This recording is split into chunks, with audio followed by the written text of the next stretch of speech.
pagwawatas, pagpupuri, pagluwalhati, pagdarakilad, pagsambay sa ating pinakamamalapang Diyos po lamang. Praise the Lord. At ang dobleng paggalang po sa ating Honorable Pastor Will Estrada Almeida. Praise the Lord sa patuloy pong pag-alala ng kanilang mga mabubuting turo't aral ng ating beloved Pastor Evangelist Will Estrada Almeida and Assistant Pastor Linus Almeida. Praise God. Greetings po to all the beloved Almeida family. Praise the Lord. Along with the beloved preachers, choirs, instrumentalists, at sa inyo po mga minamahal, isang mapagpalang gabi po sa ating lahat. Praise the Lord.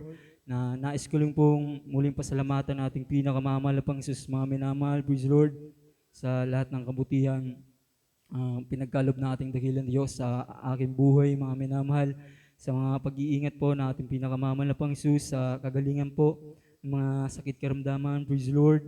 Maraming salamat sa ating pinakamamalapang Sus, mga minamahal, na sa bawat araw, mga minamahal, andyan yung kalakasan, pinagkakalob ng ating dakilang Diyos, mga minamahal, hindi man po karapat dapat isang maruming basahan sa kanyang banal na harapan, mga minamahal. Praise the Lord.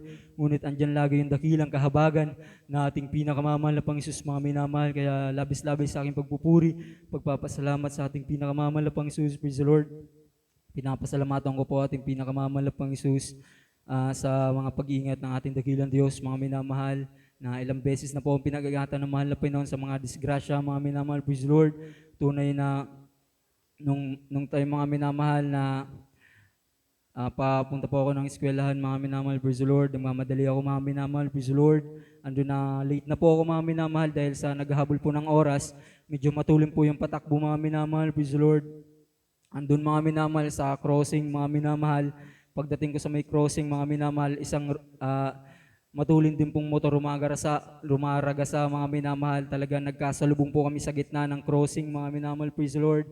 Subalit nung time na yun, mga minamahal, ako po yung natumbok sa tagiliran, mga minamahal.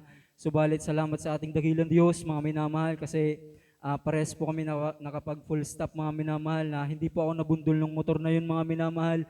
Dahil kung nagkataon po, mga minamahal, talagang may kalalagyan po ako, mga minamahal. Subalit salamat sa dakilang pag-iingat lagi ng ating pinakamamahalapang Isus, mga minamahal. Praise the Lord. Tunay na nag-iingat ang ating pinakamamahalapang Isus sa atin, mga minamahal. Praise the Lord. Maging itong mga nakaraan, mga minamahal, alam naman po natin na sunod-sunod po yung disgrasya po dito sa Goa, mga minamahal.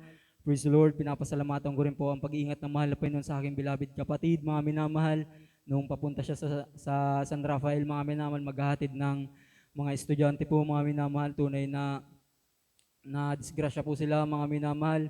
Subalit salamat sa mahal na Panginoon, mga minamahal, dahil andyan lagi ang pag-iingat ng mahal na Panginoon, mga minamahal. Praise the Lord. Andun na hindi po ganun kalala yung nangyari, mga minamahal. Praise the Lord. Kaya maraming salamat sa ating pinakamamahalapang Sus, mga minamahal. Maging sa kagalingan po ng karamdaman, mga minamahal. Praise the Lord.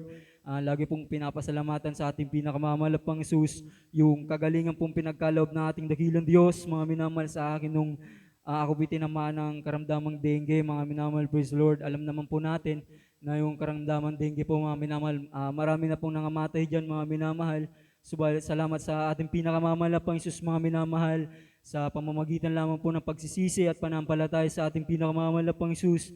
Andun po yung kagalingan, pinagkaloob ng ating dakilang Diyos sa akin, mga minamahal. Wala pong gamot, tanging panampalataya lamang sa ating pinakamamalapang Isus. Praise the Lord. Pinapasalamatan ko rin panibagong buhay, pinagkaloob ng ating dakilang Diyos sa aking beloved ate, mga minamahal, na tunay, mga minamahal, na hindi po biro yung kanyang pinagdaanan, mga minamahal. Subalit salamat sa pinakamamalapang Isus, mga minamahal, na tunay na andyan lagi yung kahabagan ng ating pinakamamalapang Isus sa atin, mga minamahal. Praise the Lord. Tunay ngang nagpapagaling ating pinakamamalapang Isus, mga minamahal. Praise the Lord. Salamat po sa mga panalangin ng tao ng Diyos. Hallelujah. Praise the Lord. Our beloved pastor, mga minamahal. Praise the Lord. Labis-labis din po ang pagpapasalamat sa ating pinakamamalapang Isus, mga minamahal. Praise the Lord. Sa patuloy na pagdaragdag ng taon sa aking buhay na ating dakilang Diyos, mga minamahal. Praise the Lord. Ako'y magdiriwang ng kaarawan sa araw ng bukas. Praise the Lord. Pinapasalamatan ko po yan sa ating pinakamamalapang Isus, ang bagay na yun, mga minamahal. Praise the Lord, na sa bawat taong lumilipas, mga minamahal, andun yung pag-iingat, paggabay patnubay ng ating pinakamamalapang Isus, mga minamahal, dahil saga ng akin, saga ng atin, mga minamahal, talagang wala po tayong magagawa, mga minamahal. Hindi natin kakayanin magpatuloy, mga minamahal, subalit andyan lagi ang ating dakilang Diyos, mga minamahal, nagbibigay ng kalakasan sa bawat isa sa atin, mga minamahal. Kaya maraming salamat sa ating pinakamamalapang Isus. Praise the Lord. Kaya hanggang dito na lamang po aking pinapaabot ang pinakamataas na pagpupuri, pagluwalhati, pagdarakila, pagsamba ay sa ating pinakamamalapang Isus po lamang.